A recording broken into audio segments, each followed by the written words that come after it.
Écoute bien, ceci n'est pas une opinion, c'est un constat. Ici, je parle de ce que l'on préfère taire. Il existe des affaires criminelles qui choquent, d'autres qui révoltent. Et puis il y a celles qui restent là, immobiles, comme une porte entr'ouverte dans une maison vide. L'affaire Méchineau fait partie de celle-là. Noël 1972, en Charente. Une famille termine un réveillon chez des amis. Un père, une mère, 2 enfants. Ils montent dans leur voiture pour rentrer chez eux. 4 kilomètres à peine. Un trajet ridicule. Quelques minutes de route. La routine, le froid, la nuit. Et pourtant, ils n'arriveront jamais. Depuis cette nuit du 24 au 25 décembre 1972, Jacques Méchineau, Pierrette Méchineau et leurs 2 fils, Éric et Bruno, n'ont plus jamais été revus. Ni eux, ni leur Simca 1100 Grenat.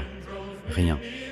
Plus de 50 ans plus tard, malgré une reprise du dossier par le pôle Cold Case et de nouvelles fouilles encore menées en 2026, la même question demeure. Comment une famille entière peut-elle disparaître sur un trajet de 4 km sans laisser la moindre trace?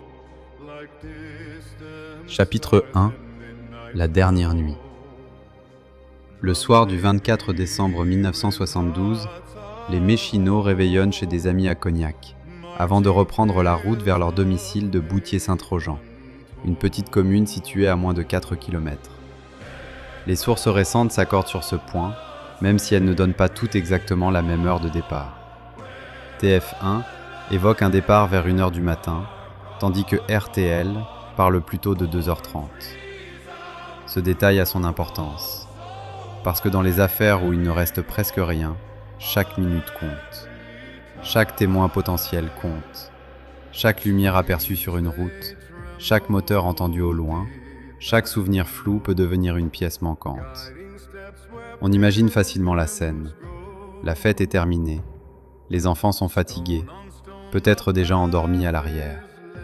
Le pare-brise attrape l'humidité de la nuit, le froid serre les routes, le brouillard, lui, avale les distances. Puis la voiture s'éloigne. Et c'est la dernière image certaine que l'on ait d'eux. Pas une station-service, pas un témoin décisif, pas un appel, pas un accident constaté sur le bord de la route. Juste une famille qui s'efface à la sortie d'un réveillon de Noël. Chapitre 2. La maison qui attend. Ce qui rend cette affaire encore plus glaçante, c'est ce que les enquêteurs retrouveront ensuite chez les Méchineau. La maison n'a rien d'une fuite préparée, rien d'un départ organisé, rien d'un couple qui aurait décidé de tourner le dos à sa vie. Au contraire, les cadeaux de Noël sont encore là, au pied du sapin. La dinde et les huîtres prévues pour le repas du 25 décembre sont toujours dans le réfrigérateur. Les affaires personnelles sont restées sur place, les papiers aussi. Ni vêtements emportés, ni argent préparé, ni signe concret d'un départ volontaire. Et c'est là que l'affaire change de nature. Parce qu'à partir de ce moment, on ne parle plus vraiment d'une absence, on parle d'une interruption. Comme si la vie de cette famille avait été coupée net, brutalement, en plein milieu d'une phrase. La maison, elle, semble continuer à attendre. Les murs n'expliquent rien, les objets non plus. Mais tout raconte la même chose. Les Méchineau n'étaient pas censés disparaître cette nuit-là. L'hypothèse la plus simple, l'accident. Dans un premier temps, les enquêteurs envisagent ce qui paraît le plus logique, un accident. Après tout, la nuit est froide, le brouillard est dense, la Charente n'est pas loin. Une voiture peut sortir de route, plonger dans l'eau, disparaître dans une zone difficile à fouiller. Sur le papier, l'hypothèse tient. Dans la réalité, elle se fissure avec le temps. Parce que les recherches ont été nombreuses.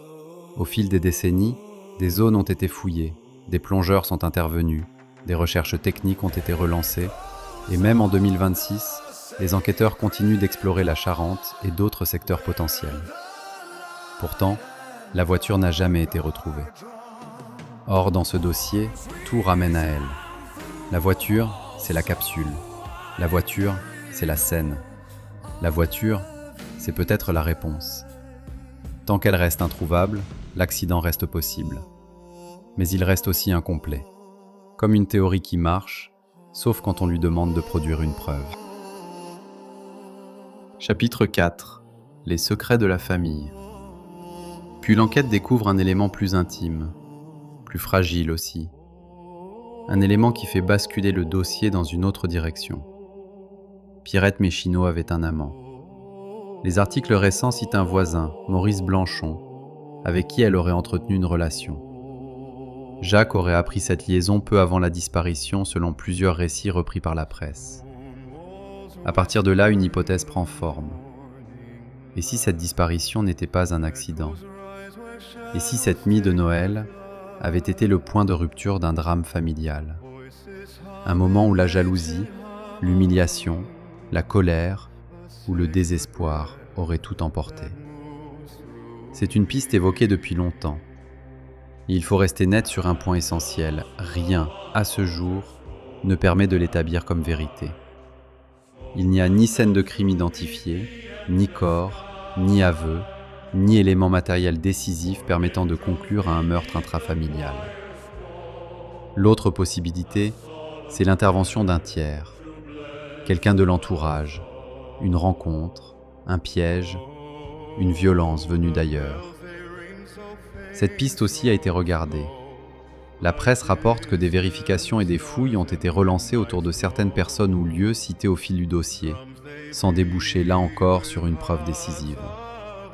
Et c'est ça le poison de cette affaire. Chaque hypothèse possède une logique. Aucune n'a encore gagné le droit de s'appeler vérité. Chapitre 5. Un dossier qui refuse de mourir. Les années passent, puis les décennies, et pourtant le dossier ne s'éteint pas. En 2023, une information judiciaire pour arrestation, enlèvement et séquestration est ouverte par le pôle des crimes sériels ou non élucidés de Nanterre. Cela marque une nouvelle étape. L'affaire Méchineau n'est plus seulement une vieille disparition locale, elle entre pleinement dans le territoire des grands cold cases français. En janvier 2026, le dossier connaît une nouvelle relance avec l'annonce de nouvelles fouilles et un appel à témoins. Le message est clair. Malgré les décennies écoulées, des enquêteurs considèrent que des souvenirs, des confidences tardives ou des éléments matériels peuvent encore faire bouger l'enquête. Début mars 2026, TF1 indiquait encore que des fouilles étaient en cours depuis plusieurs semaines, sur des zones déjà explorées, mais aussi sur de nouveaux secteurs. Le dossier vit toujours, il cherche encore. Et ça, dans une affaire vieille de plus d'un demi-siècle, ce n'est pas anodin.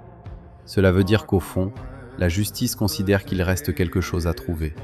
Un détail, une carcasse, un témoignage, un oubli qui se fissure. Conclusion. L'affaire Méchineau est terrifiante parce qu'elle ne repose pas sur l'horreur visible. Pas de scène sanglante, pas de corps retrouvé, pas de confession, pas de monstre désigné. Seulement un vide immense au milieu d'une nuit de Noël. Une famille quitte une soirée, elle doit rentrer chez elle, la maison l'attend, le repas du lendemain l'attend, les cadeaux des enfants l'attendent. Et pourtant, personne ne franchira plus jamais cette porte. Accident ? Drame familial ? Intervention extérieure ? Aujourd'hui encore, la vérité officielle n'existe pas. Il n'y a que des hypothèses, des recherches, et cette sensation très rare en matière criminelle, celle d'une disparition presque parfaite. Et peut-être que c'est pour ça que cette affaire nous hante encore, parce qu'elle nous rappelle une chose simple et insupportable. Parfois, il ne faut que quelques kilomètres pour sortir du monde des vivants et entrer dans celui des questions sans réponse. Abonnez-vous. Sous serment, je vous livre les faits. Et si vous voulez une autre histoire que le temps n'a jamais réussi à faire taire, revenez au prochain dossier.